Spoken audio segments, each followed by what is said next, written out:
Welcome to Kuchus World. Thank you very much, everybody. This is a case where if they can do this to me, they can do this to anyone. These are bad people. These are, in many cases, I believe, sick people. When you look at our country, what's happening where millions and millions of people are flowing in from all parts of the world, not just South America, from Africa, from Asia, from the Middle East, and they're coming in from jails and prisons, and they're coming in from mental institutions and insane asylums.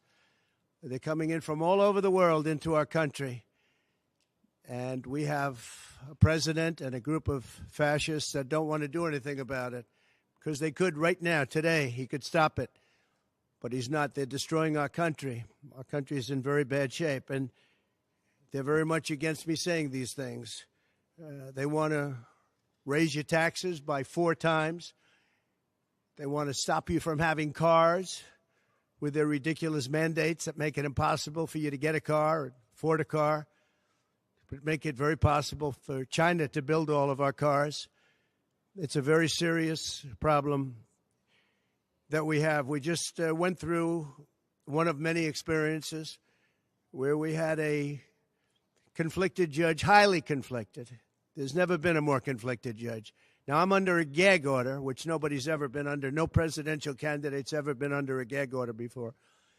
I'm under a gag order, nasty gag order, where I've had to pay thousands of dollars in penalties and fines and was threatened with jail. Think of it. I'm the leading candidate. I'm leading Biden by a lot, and I'm leading the Republicans to the point where that's over. So I'm the leading person for president, and I'm under a gag order by a man that can't put 2 sentences together, given by a court. And they are in total conjunction with the White House and the DOJ, just so you understand. This is all done by Biden and his people. Maybe his people more importantly. I don't know if Biden knows too much about it, because I don't know if he knows about anything. But he's nevertheless the president, so we have to use his name. And this is done by Washington, and nobody's ever seen anything like it.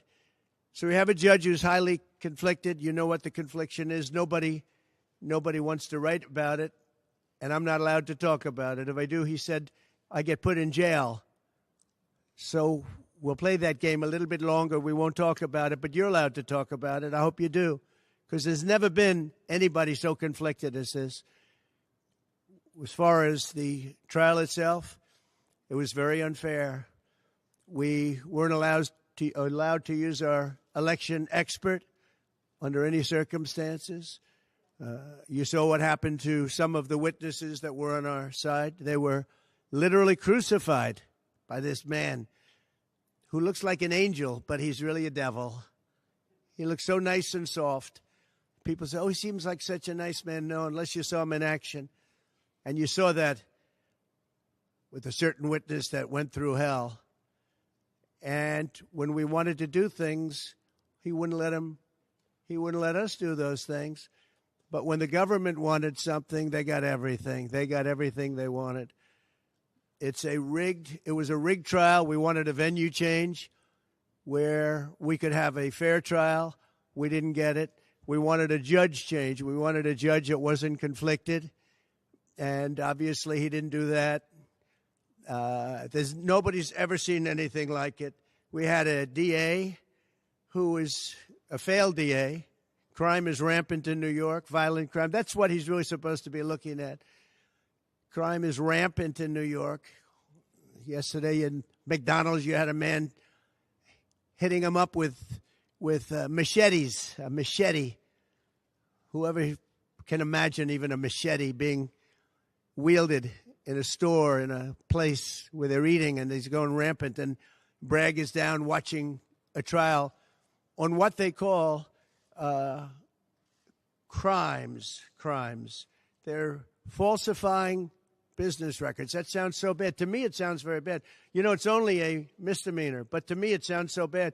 When they say falsifying business, that's a bad thing for me. I've never had that before. I'm falsifying. You know what falsifying business records is? In the first degree. They say falsifying business records. Sounds so good, right? it means that legal expense, I paid a lawyer, totally legal. I paid a lawyer a legal expense.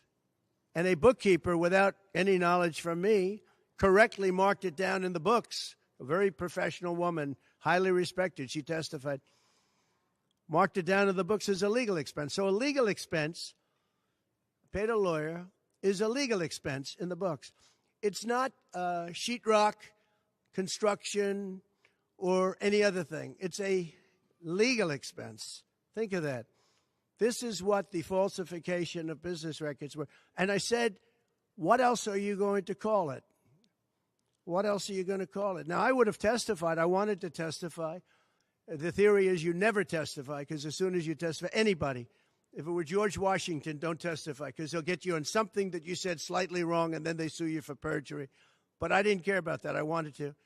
But the judge allowed them to go into everything that I was ever involved in, not this case, everything that I was ever involved in, which is a first. In other words, you could go into every single thing that I ever did. Was he a bad boy here? Was he a bad boy there? And my lawyer said, what do you need to go through? And all you wanted to do is testify simply on this case, because I would have loved to have testified. To this day, I would have liked to have testified. But you would have said something out of whack, like it was a beautiful sunny day and it was actually raining out.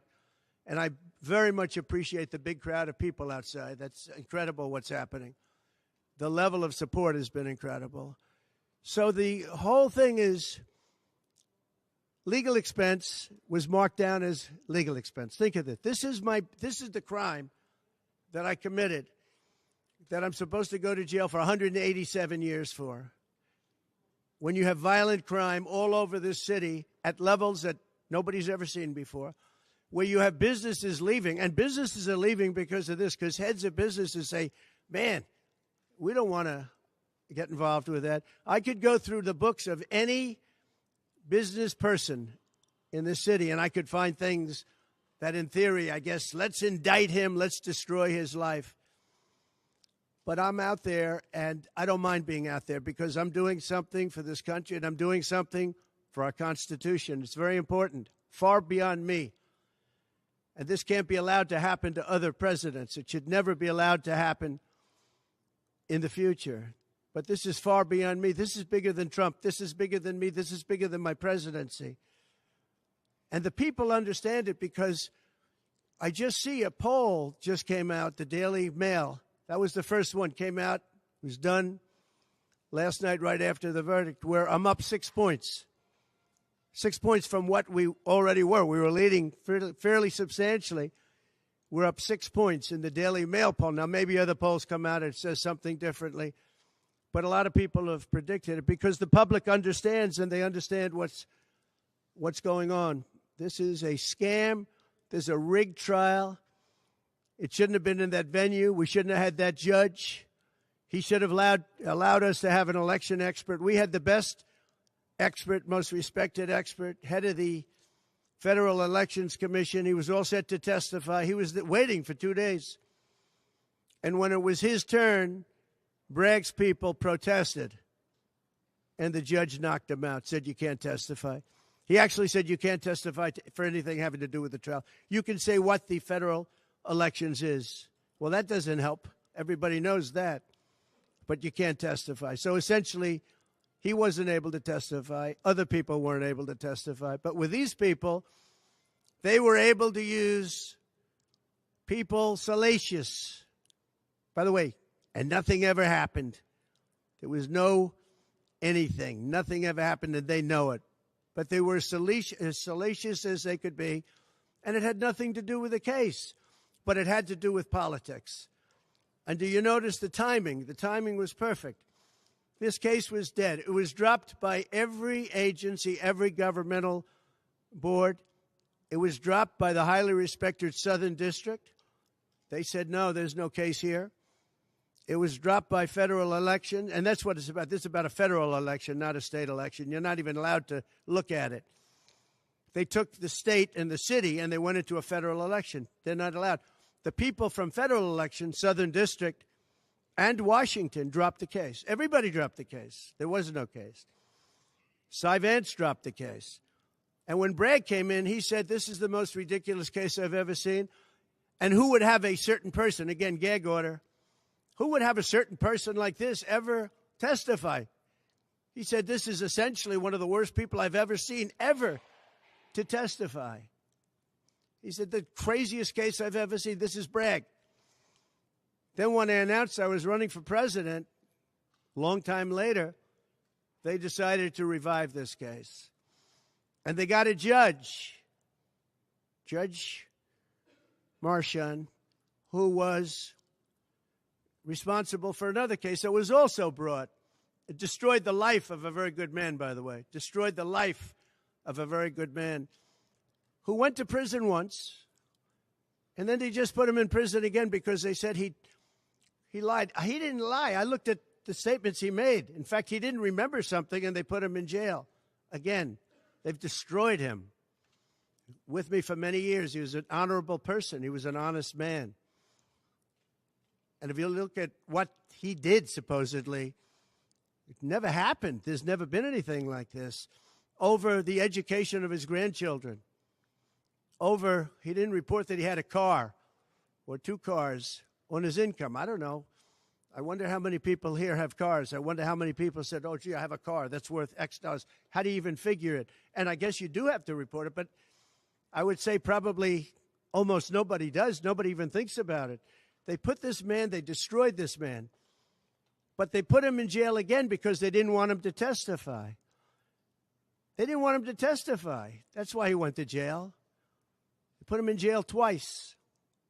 He's 77 years old. Now, normally I'd say that's an old guy, but I don't feel 77. Nobody ever says that about me. I'd like them to say, gee, we have to have a little sorrow for this man. Because they just don't say that about me, but maybe I'm better off that way. I think I'm probably better off that way. But they put him in jail twice. And you have to see what they put him in jail. And he was threatened by the judge. This man was told, you're going to get 15 years in jail if you don't give up Trump. And he was told that.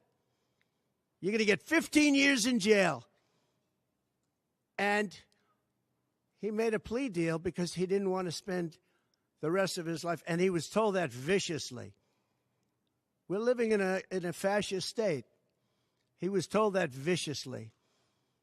So you can go to jail for 4 months, 5 months, or you can get 15 years in jail. So do a plea. Almost who wouldn't do that plea? Everyone does those pleas. It's a horrible thing. There's a whole group of lawyers that fight that. It's so unfair. It's so unfair. But they destroyed his life. So many other things. You look at Southern District didn't want to bring the case. Nobody wanted to bring the case. And then you know who didn't want to bring the case? Most of all is Bragg. Bragg didn't want to bring it. But then he brought it. And they tried to make it a different case. They didn't say legal expense equal legal expense. Again, if I wrote down and paid a lawyer, and by the way, this was a highly qualified lawyer. Now, I'm not allowed to use his name because of the gag order. But, you know, he's a sleazebag. Everybody knows that. Took me a while to find out. But he was effective. He did work. But he wasn't a fixer. He was a lawyer. You know, they like to use the word fixer. He wasn't a fixer. He was a lawyer. At the time, he was a fully accredited lawyer. Now, he got into trouble not because of me. He got into trouble because he made outside deals, and he had something to do with taxi cabs and medallions, and he borrowed money. And that's why he went. And then he pled to three election violations. And as soon as I saw that, I said, I wonder why he did that. He pled. He took a deal. Now, he took a deal because he wanted to get off. In other words, I'll take a plea deal, and I want to get off. And he wanted to make a deal with the Southern District. And they wrote the worst report I think I've ever seen on any human being, other than the report that was written on James Comey by the Inspector General, a very great Inspector General, actually, wrote a report that was so bad. This one was possibly worse. The Southern District, the judge didn't let us use it. He said, it's hearsay. I said, it's not hearsay. Wouldn't let us use it. This is about the man. But he got in trouble for a very simple reason, because he was involved with borrowing a lot of money, and he did something with the banks. I don't know if it's defrauded the banks, but something happened. You guys know what it is. And then in addition to that, he gave up on three things where he wasn't guilty. In fact, they were going to testify in that. The head of the FEC, the Brad Smith, the election expert, #1 rated in the country, who was going to testify. He took a plea on three things. He just added them in because that gave him more bargaining power with respect to me. But the three things that he pled on, having to do with the election and having to do essentially a little bit with me, they weren't crimes. They weren't crimes. Nor is paying money under an NDA. So we have an NDA, non-disclosure agreement. It's a big deal, a non-disclosure agreement. Totally honorable, totally good, totally accepted. Everybody has them. Every company has non-disclosure agreements. But the press called it slush fund and all sorts of other things. Hush money, hush money. It's not hush money. It's called a non-disclosure agreement. And most of the people in this room have a non-disclosure agreement with their company. It's a disgrace. So it's not hush money. It's a non-disclosure agreement, totally legal, totally common. Everyone has it. And what happened is he signed a non-disclosure agreement with this person, I guess other people, but it's totally honest. You're allowed to make the payment. You don't have to make it. You can make it any way you want. It's a non-disclosure agreement. And he signed that. And there was nothing wrong with signing it. And this should have been a non-case. And everybody said it was a non-case, including Bragg. Bragg said, until I ran for office. And then they saw the polls. I was leading the Republicans. I was leading the Democrats. I was leading everybody. And all of a sudden, they brought it back. It's a very sad thing that's happening in our country.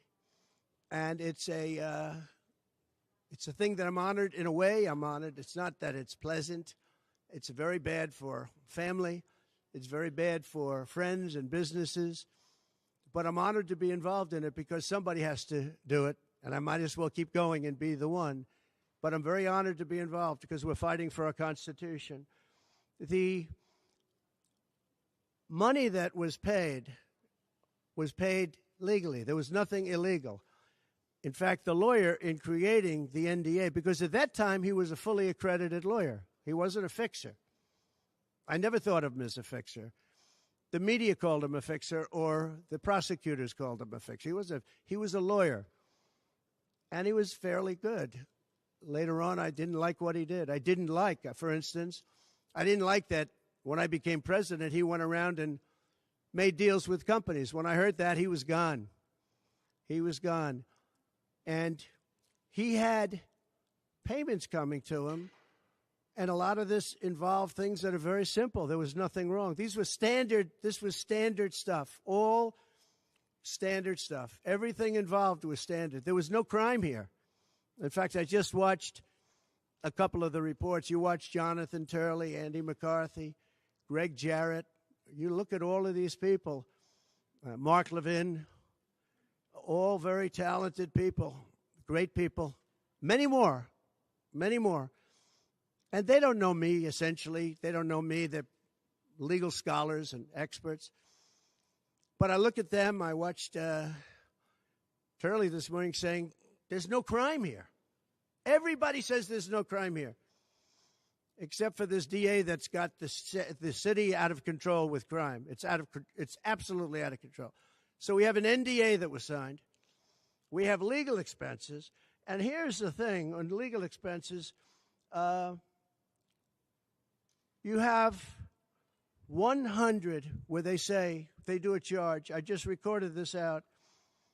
Falsification of business records in the first degree. It sounds so bad. I said, wow. And even my own lawyers, I get very upset with them because they don't say what it is. They say, well, falsification of legal records is only a felony. Well, that's a lot. It's only they say a misdemeanor. But they try and bring it up to a felony if there's two crimes. They have all these different things.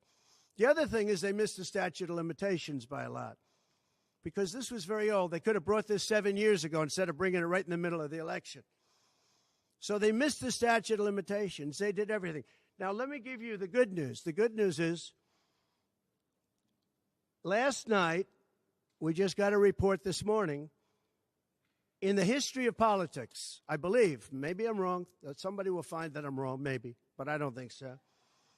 They raised with small money donors, meaning like $21, $42, $53, $38, a record $39 million in about a 10-hour period. No, think of that. I like those people.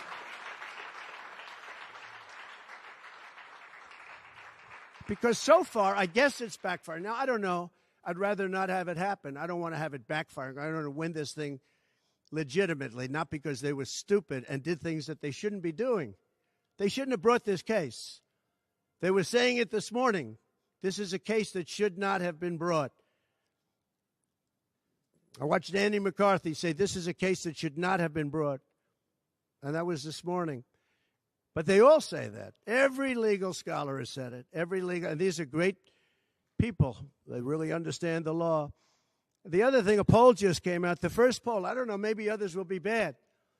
But a poll just came out a little while ago. The Daily Mail. Does anybody read the Daily Mail? It's very good. They have a good poll. At least I like it today.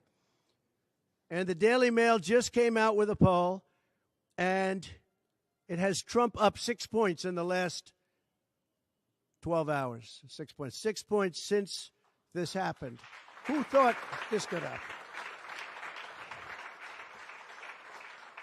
Because the people of our country know it's a hoax. They know it's a hoax. They get it. You know, they're really smart, and it's really something. So we're going to be appealing this scam.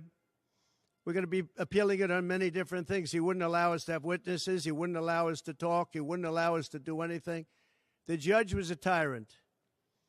And you got to see that with Bob Costello, a fine man. I've never seen anything like it, and neither has anybody that was in that courthouse, where he demanded that the courthouse be cleared. Now, the good news is most of the people in the courthouse were the media. And anybody that was in the media, if you're fair, you'll say, wow, that was anger. That was crazed. He was crazed. And the reason that Bob Costello acted a little bit upset, which I think he has a right to, was that every question he was being asked was being objected to by the other side and sustained by the judge. Sustained. I think he did it many times. I don't know what the number, many times. Even I was sitting there saying, and these were basic questions. And I never saw anybody treated that way by a judge. And I've been treated very badly by two other judges also, because it's all the same thing. And it all comes out of the White House. Crooked Joe Biden, the worst president in the history of our country. He's the worst president in the history of our country. The most incompetent. He's the dumbest president we've ever had. He's the dumbest president, most incompetent president, and he's the most dishonest president we've ever had. And so many of he's a Manchurian candidate. You take a look at the way he treats China, Russia, so many others. You know, I ended the Russian pipeline. It was dead. He comes in and he approves it. And he gets $3.5 million, meaning $3.5 million is paid to the family, his family, from the mayor of Moscow's wife. And I said, where did that come from? Nobody wants to talk about it. But he's a very big danger to our country. And the only way they think they can win this election is by doing exactly what they're doing right now, win it in the courts, because they can't win it at the ballot box. So we're going to show them that, we're going to fight. It's actually, I don't know, it's something where I'm wired in such a way that a lot of people would have gone away a long time ago. They would have gone away after impeachment hoax number 1. That was a total hoax. I had great support from the Republican Party, though. Then you had impeachment hoax number 2. And then they formed the committee. How about they formed the committee of thugs, the J6th Committee of Thugs. And they took their records and they destroyed all of the records after the committee was abandoned because those records were great for us. Now, can you imagine if Republicans did that? Everybody would have been in jail by now. Think of it, the unselect, I call it the unselect, they call it select committee, I call it the unselect committee of thugs. They meet, it's 100% Democrat and 2 past Republicans that are no longer Republicans, that are no longer in business anymore, thank you. But it was all Democrats and 2 wayward Republicans. Liz Cheney and crying Adam Kinzinger. He cries every time he goes on television. He's the most emotional human being I think I've ever seen. And that was our representatives. These 2 people were our rep. So they had all this stuff that they're leaking. And then when it came time to look at the records, like where the police said and the Capitol Guard said that I supplied, think of it, that I recommended as many soldiers or National Guard as you want. 10,000. If you had 500, you wouldn't have had a problem. There wouldn't have been a J6. But Nancy Pelosi and the group didn't want it. Anyway, so they have testimony to all of that, that I did not attack the Secret Service agent in the front of a car. You know, these are strong people. And I supposedly went to the driver, and I grabbed him around the neck. And he rebuffed me. And then I went to the other guy, who I think is a black belt in karate. And he's slightly younger than me. Maybe 35 years, 40 years, 50 years. And I grabbed him around the neck and said, he's a black belt in karate. They know how to get somebody from around their neck. They would have gone like this, and that would be the end of that. Actually, I had a friend that said, you shouldn't dispute that. That makes you look like the toughest cookie we've ever seen. You should have let that go on. But the fact is, it never happened. It was all made up. And that was proven to be made up. It proved to be a false story. And they deleted and destroyed all of that information, every ounce of it. We're dealing with a corrupt government. We have a corrupt country. Our elections are corrupt. Our borders are open. Our borders are going to be closed very soon. November 5th is going to be the most important day in the history of our country. Now, when I say that, because my people are always saying, do this, because we're fighting for America, donaldjtrump.com. I hope everybody watching right now, donaldjtrump.com, because it really makes a difference. They have a lot of money on the other side. I don't know where they get it. Nobody knows where they get it. But for some reason, they get money. But they're not on the side of our country. In many ways, I think they hate our country. Who on earth can want open borders where people are allowed to pour in from countries unknown, from places unknown, from languages that we haven't even heard of? We have people sitting in schools with languages where very few people have ever even heard of these languages. It's not like Spanish or French or Russian. Languages unknown. We have people coming from corners of the globe, and many of them are not good people. Many terrorists, record levels of terrorism, record levels of terrorists have come into our country. Record. They've never seen anything like it. You know, there was a report that in 2019, I don't believe this, by the way, the media gave it, and it was good for me, believe it or not. They said in 2019, there were no terrorists recorded that came into our country. I don't believe that. I don't think that's possible. But 2019 was a Trump year. I don't believe that that could be possible. But they said no terrorists came into our country. So let's say it was close. Let's say it was close. But now record levels of terrorists, record levels, the highest level we've ever seen of terrorists are pouring into our country. You have China with just in the last few months, 29,000 people came in, and I looked at them on a line, and they look like perfect soldiers. They're almost all male, from 19 to 25. It looks like a recruiting exercise. They have beautiful tents. They have propane stoves. They have cell phones, the best you can buy. I said, what's going on? It looks like they're building an army right in our country. Now, I don't think that would happen, right? we're losing our country. And I really think that this is an event, what took place yesterday with this judge. Look, we have conflicted, but he's a crooked judge, and you'll understand that. And I say that knowing that it's very dangerous for me to say that, and I don't mind, because I'm willing to do whatever I have to do to save our country and to save our Constitution. I don't mind.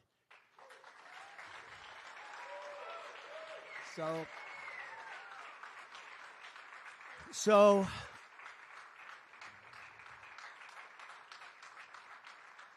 thank you. So we will continue the fight. We're going to make America great again. Very simple. When people fight MAGA, they say, we're going to fight. I watch Biden. We're going to fight MAGA. We're going to stop MAGA. It's make America great again. That's all it is. MAGA. Make America great again. Our country's in serious trouble. We owe $36 trillion. We were energy independent for the first time ever, and now we're begging Venezuela for oil. One statistic you have to hear. Venezuela was crime-ridden. Caracas, the cities, crime-ridden. 2 years ago, 3 years ago. They just reported a 72% drop in crime in the last year because all of their criminals, most of them, and the rest are coming in now, the ones that didn't come in. In Venezuela, their prisons have been emptied into the United States. Their criminals and drug dealers have been taken out of the cities and brought into the United States. And that's true with many other countries. The Congo has just released a lot of people from jail. Congo, Africa, just released a lot of people from their prisons and jails and brought them into the United States of America. This is what's happening to our country, and it's not sustainable by anyone. Little things like our kids can't have a Little League game anymore because you have tents and you have migrants living on the fields. That's the least of it. People are taking over our luxury hotels, migrants, and yet our veterans, our great veterans, are living on the streets like dogs. They're living on the streets. But migrants are living in luxury hotels in cities all over our country, run by Democrats. So it's my honor to be doing this. It really is. It's a very unpleasant thing, to be honest.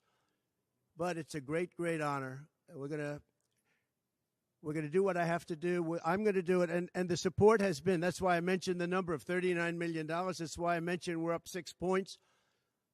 And we went up a lot over the last month because everybody saw it was a rigged deal. It was a rigged trial. But we're going to make America great again. We're going to make it better than ever before. November 5th, remember, November 5th is the most important day in the history of our country. Thank you very much, everybody. To stay up to speed with the latest news, please subscribe to our YouTube channel. Thank you very much for watching.